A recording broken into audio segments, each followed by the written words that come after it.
Erick Thohir laporkan podcast YouTube Tempo bocor alus politik ke Dewan Pers. Staf khusus Menteri BUMN Nezar Patria menyampaikan Erick Thohir merasa konten tersebut sangat merugikan dirinya. Tempo menghormati laporan Erick. Itulah artikel yang ditulis oleh Tempo pada tanggal 13 Juli 2023.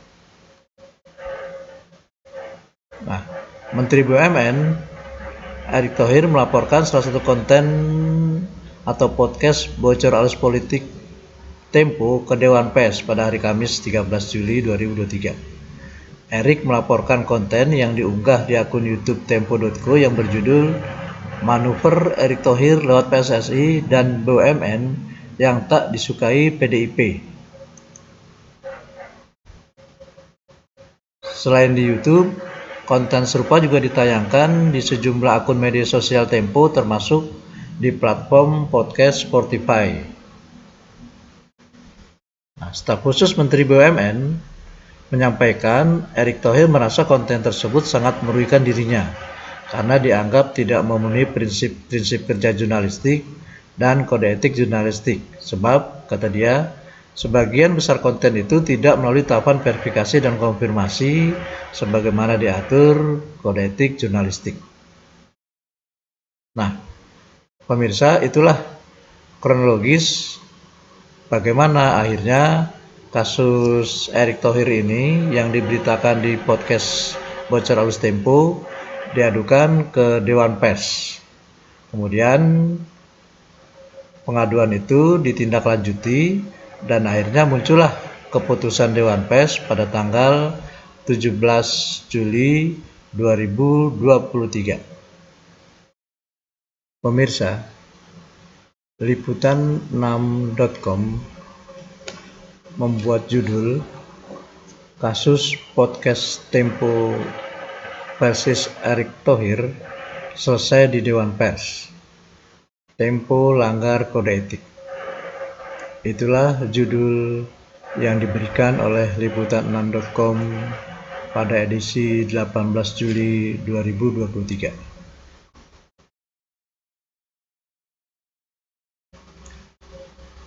Proses mediasi dalam sengketa podcast Tempo dengan Menteri BUMN Erick Thohir melahirkan putusan bahwa pihak Tempo dinyatakan bersalah. Dalam resume hasil mediasi dinyatakan bahwa kedua belah pihak sepakat tidak meneruskan ke ranah hukum kecuali jika ada kesepakatan yang dilanggar. Proses mediasi di Dewan Pers dipimpin oleh Ketua Komisi Pengaduan dan Penegakan Etika Dewan Pers, Yadi Hendriana, didampingi Ketua Dewan Pers, Ninik Rahayu, serta dua anggota Dewan Pers lainnya, yaitu Totok Suryanto dan Sabto Anggoro. Usai proses mediasi berlangsung, Dewan Pers mengingatkan agar apa yang telah disepakati itu bisa dijalankan dengan baik. Kami mengapresiasi proses yang ditempuh melalui Dewan Pers di sini, ujar Ketua Komisi Pengaduan dan Penegakan Etika Dewan Pers, Yadi Hendriana di Jakarta. Yadi juga berharap pers nasional senantiasa berpegang pada kode etik dalam menyiarkan informasi melalui platform apapun. Sebelumnya, dalam resume netralisi proses mediasi yang berlangsung Senin 17 Juli 2023, tertulis pihak Tempo melanggar 3 pasal kode etik. Risalah keputusan penyelesaian mediasi Erick Thohir dan majalah Tempo telah diterima kuasa hukum Erick Thohir, Ifdal Kasim. Masalahnya yang terjadi adalah konten yang dibuat tim podcast Tempo melanggar pasal 1, pasal 2, dan pasal 3 kode etik jurnalistik. Konten tersebut juga dinyatakan tidak berimbang, tidak jelas sumbernya, tidak uji informasi, mencampurkan fakta dan opini, dan juga terkesan menghakimi. Selain melanggar 3 pasal kode etik jurnalistik, Podcast Tempo juga dinyatakan tidak sesuai dengan butir 2 huruf A dan B Peraturan Dewan Pers tentang pedoman pemberitaan media cyber. Aturan tersebut menyatakan bahwa setiap berita harus melalui verifikasi. Atas putusan tersebut, proses mediasi yang berlangsung sejak 15.30 hingga pukul 20 menyepakati beberapa hal. Pihak Tempo diwajibkan untuk melayani hak jawab secara profesional dan meminta maaf kepada Erick Thohir. Hak jawab itu dimuat di semua platform Tempo yang telah memuat konten podcast tersebut. Selain itu, Tempo juga disepakati untuk menambahkan deskripsi bahwa podcast tersebut melanggar kode etik jurnalistik dan pedoman pemberitaan cyber.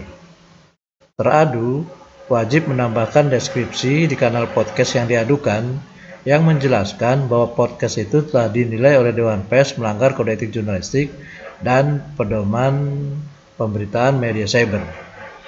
Pihak Tempo juga harus memberikan tautan hak jawab pada konten podcast awal yang diadukan. Saya akan memaparkan bagaimana kode etik jurnalistik dari sisi pengertian, dari sisi prinsip kode etik jurnalistik itu apa, kemudian ada 11 pasal, dan juga adalah setiap pasal ada tafsir-tafsirnya agar kita bisa memudahkan menafsirkan atau membuat kita mengerti terkait masalah pasal-pasal tersebut.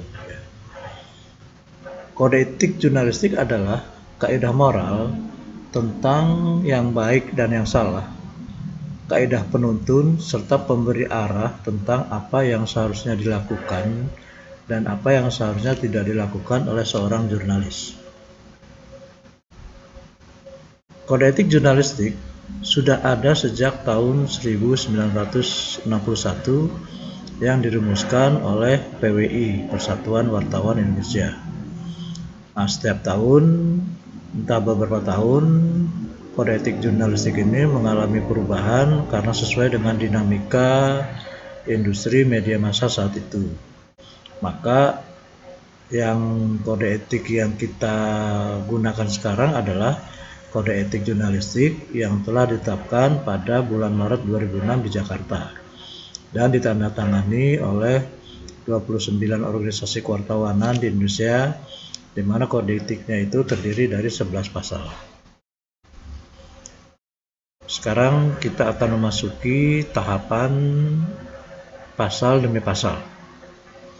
Yang pertama, pasal 1, yaitu wartawan Indonesia bersikap independen, menghasilkan berita yang akurat, berimbang, dan tidak beretikat buruk. Tafsir tentang berimbang adalah bahwa semua pihak mendapat kesempatan yang sama dan setara. Bila ada dua pihak yang diberitakan sedang berseteru, maka kedua belah pihak itu harus mendapatkan tempat atau diwawancarai oleh wartawan tersebut. Independen berarti wartawan memberitakan peristiwa atau fakta sesuai dengan suara hati nurani tanpa campur tangan, tanpa adanya paksaan, dan tanpa adanya intervensi dari pihak lain, termasuk intervensi dari pemilik perusahaan. Bisa saja sebuah perusahaan yang berafiliasi dengan perusahaan pers tersebut melakukan suatu kecelakaan atau mengalami suatu pelanggaran, maka pemilik perusahaan tersebut tidak boleh mengatur atau mengintervensi bahwa berita itu tidak boleh dimuat. Kalau pemilik perusahaan sudah mencampuri urusan redaksi, maka berarti dia telah melanggar kode etik jurnalistik. Karena kode etik jurnalistik itu adalah pemberitaannya harus bersifat independen. Kemudian akurat berarti bahwa berita itu dipercaya benar sesuai keadaan objektifnya ketika peristiwa terjadi. Tafsir wartawan tidak melakukan pemberitaan dengan beretikat buruk adalah wartawan dalam menulis berita tidak ada niat secara sengaja dan semata-mata untuk menimbulkan kerugian pihak lain. Berikutnya pasal 2. Wartawan Indonesia menempuh cara-cara yang profesional dalam melaksanakan tugas jurnalistik. Tafsirnya adalah cara-cara yang profesional itu, pertama, wartawan menunjukkan identitas diri kepada narasumber. Masih terkait dengan pasal 2, cara-cara mendapatkan pemberitaan secara profesional adalah wartawan dalam pengambilan gambar atau pengambilan foto, maka rekayasa pengambilan dan pemuatan atau penyiaran gambar, foto, suara harus dilengkapi dengan keterangan tentang sumber dan ditampilkan secara berimbang. Kemudian, penggunaan cara-cara tertentu dapat dipertimbangkan untuk peliputan berita investigasi bagi kepentingan publik. Pasal 3. Wartawan Indonesia selalu menguji informasi, memberitakan secara berimbang, tidak mencampurkan fakta dan opini yang menghakimi, serta menerapkan asas praduga tak bersalah. Penafsirannya adalah dari pasal 3. Pertama, menguji informasi berarti melakukan check and recheck tentang kebenaran informasi itu. Bila seorang wartawan mendapatkan informasi dari seseorang, maka dia tidak boleh langsung memberitakannya kecuali dia sudah melakukan pengecekan kepada aparat yang berwenang atau kepada sumber yang memiliki otoritas untuk menyampaikan informasi tersebut. Kemudian berimbang adalah memberikan ruang atau waktu pemberitaan kepada masing-masing pihak secara proporsional. Asas praduga tak bersalah adalah prinsip tidak menghakimi seseorang, misalnya menggunakan kata-kata tersangka atau terduga. Kemudian, opini yang menghakimi adalah pendapat pribadi wartawan. Hal ini berbeda dengan opini interpretatif, yaitu pendapat yang berupa interpretasi wartawan atas fakta. Pasal 4 menyebutkan wartawan Indonesia tidak membuat berita bohong, fitnah, sadis, dan cabul. Cabul berarti penggambaran tingkah laku secara erotis dengan foto, gambar, suara, grafis, atau tulisan yang semata-mata untuk membangkitkan nafsu birahi. Dalam penyiaran gambar dan suara dari arsip, wartawan harus mencantumkan waktu pengambilan gambar dan juga kapan suara itu diambil. Berita bohong adalah berita yang tidak sesuai dengan fakta yang sebenarnya. Fitnah adalah informasi yang diberitakan untuk mendiskreditkan atau untuk menghakimi secara negatif seseorang.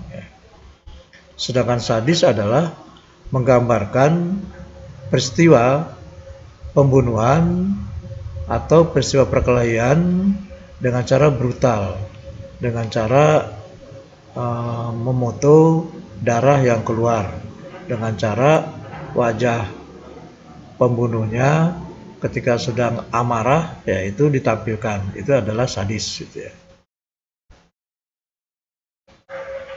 Kemudian pasal 5, Kode etik jurnalistik adalah wartawan Indonesia tidak menyebutkan dan menyiarkan identitas korban kejahatan susila dan tidak menyebutkan identitas anak yang menjadi pelaku kejahatan.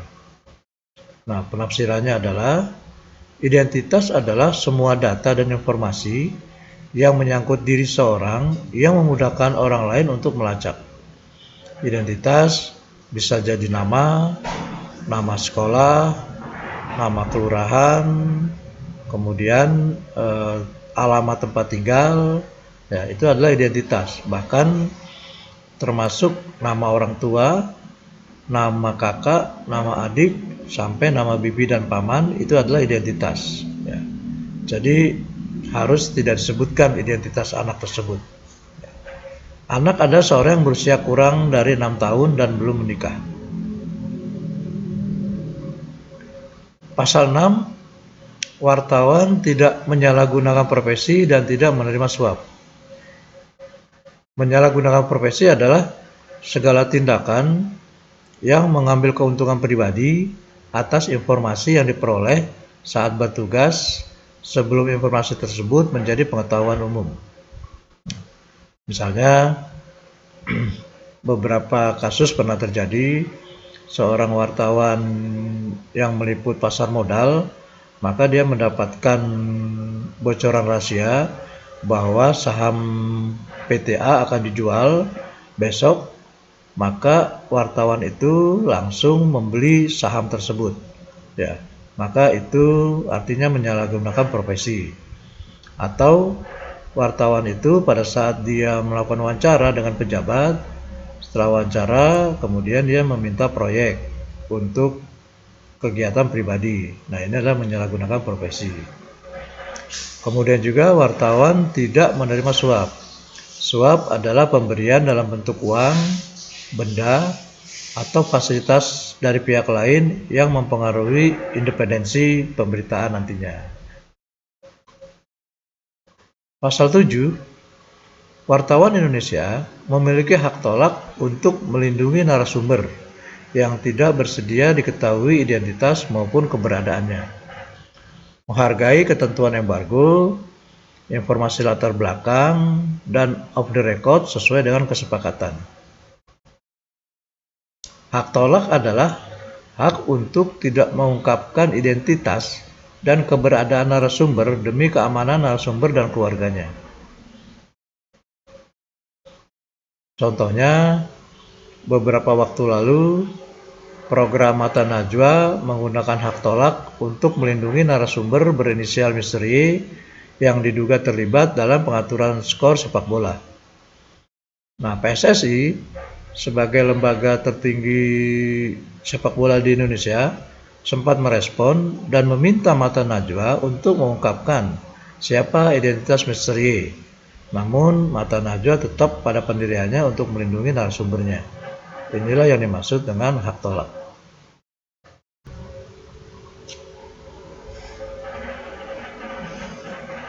Adapun penafsiran embargo adalah bahwa penundaan pemuatan atau penyiaran berita sesuai dengan permintaan narasumber. Misalnya, kata narasumber, kita wawancara hari ini, tapi dimuatnya besok ya jam 12 siang. Itu adalah embargo. Sedangkan informasi latar belakang adalah segala sesuatu informasi atau data dari narasumber yang disiarkan atau diberitakan tanpa menyebutkan narasumbernya. Misalnya, saya akan menceritakan kasus korupsi di kantor saya. Kantor korupsi ini adalah dilakukan oleh direktur keuangan, kemudian didukung oleh direktur kerjasama. Nah, ini informasi, tapi saya sebagai penyampai informasi tidak ingin disebutkan namanya. Itu adalah informasi latar belakang. Sedangkan off the record adalah segala informasi atau data dari narasumber yang tidak boleh disiarkan atau diberitakan. Nah, ini sudah jelas. Jadi ada sebuah narasumber yang memberikan data-data untuk memperkuat pemahaman. Nah, data ini, informasi ini tidak boleh disiarkan, hanya untuk Anda sendiri. Nah, ini adalah off the record gitu ya.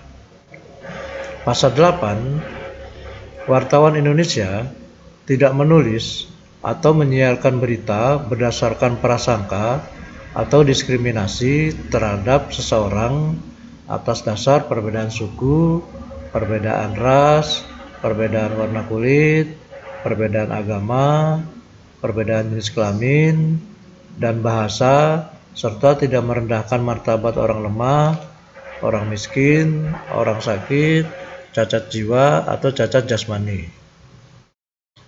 Nah, penafsirannya adalah prasangka adalah anggapan yang kurang baik mengenai sesuatu sebelum mengetahui secara jelas. Sedangkan diskriminasi adalah perbedaan perlakuan. Kemudian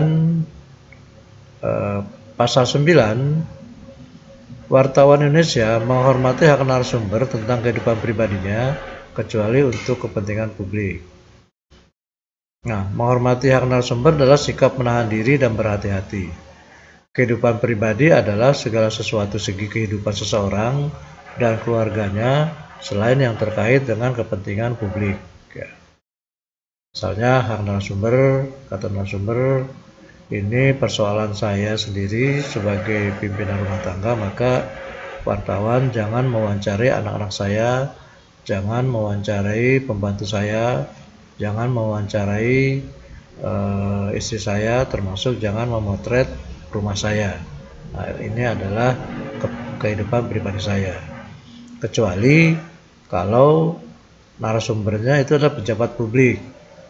Misalnya dia sudah terlibat korupsi, ya, kemudian dia meminta agar rumahnya tidak dipoto, tapi ternyata rumahnya itulah hasil korupsi, maka mau tidak mau wartawan boleh memotret rumah tersebut untuk kepentingan publik, untuk kepentingan masyarakat. Pasal 10, wartawan Indonesia segera mencabut, meralat, dan memperbaiki berita yang keliru dan berita yang tidak akurat, disertai dengan permintaan maaf kepada pembaca, pendengar, dan atau pemirsa. Nah, penafsirannya adalah segera berarti tindakan dalam waktu secepat mungkin, baik karena ada maupun tidak ada teguran dari pihak luar. Nah, jadi begitu wartawan menulis berita ada yang salah, misalnya dalam jumlah korban terjadi misalnya ada 10 orang tetapi ditulis 20 orang, maka begitu wartawan sadar langsung meralat beritanya. Atau bisa jadi kesalahan itu diketahui dari pembacanya, maka begitu pembaca menelpon atau menyampaikan informasi bahwa data itu salah, maka wartawan langsung meralatnya. Sedangkan mencabut adalah wartawan menganggap bahwa berita itu tidak benar atau salah persepsi, atau berita itu terlalu membahayakan buat dirinya dan orang lain, maka dia bisa mencabut berita itu, gitu ya. Dan memperbaiki berita yang keliru, ya, itu harus segera dilakukan. Bila ada kesalahan, maka setelah diralat, maka wartawan harus menyatakan permintaan maaf terkait kesalahan yang dibuat dengan substansi pokok. Secara sederhana, misalnya penulisan nama saya Media Sucahya, tapi ditulis di situ nama saya adalah Media Susu Cahya misalnya. Nah, itu saya harus meralat bahwa nama sebenarnya adalah Media Sucahya dan kami mohon maaf atas kesalahan penulisan nama tersebut. Pasal 11, wartawan Indonesia melayani hak jawab dan hak koreksi secara profesional. Penafsirannya adalah hak jawab adalah hak seseorang atau sekelompok orang untuk memberikan tanggapan atau sanggahan terhadap pemberitaan berupa fakta yang merugikan nama baiknya. Nah, itulah paparan saya terkait dengan kode etik jurnalistik yang memang itu menjadi dalam tanda petik kitab sucinya wartawan Indonesia. Demikian pertemuan kita kali ini. Terima kasih atas perhatiannya dan sampai jumpa pada kelas komunikasi berikutnya. Terima kasih. Assalamualaikum warahmatullahi wabarakatuh.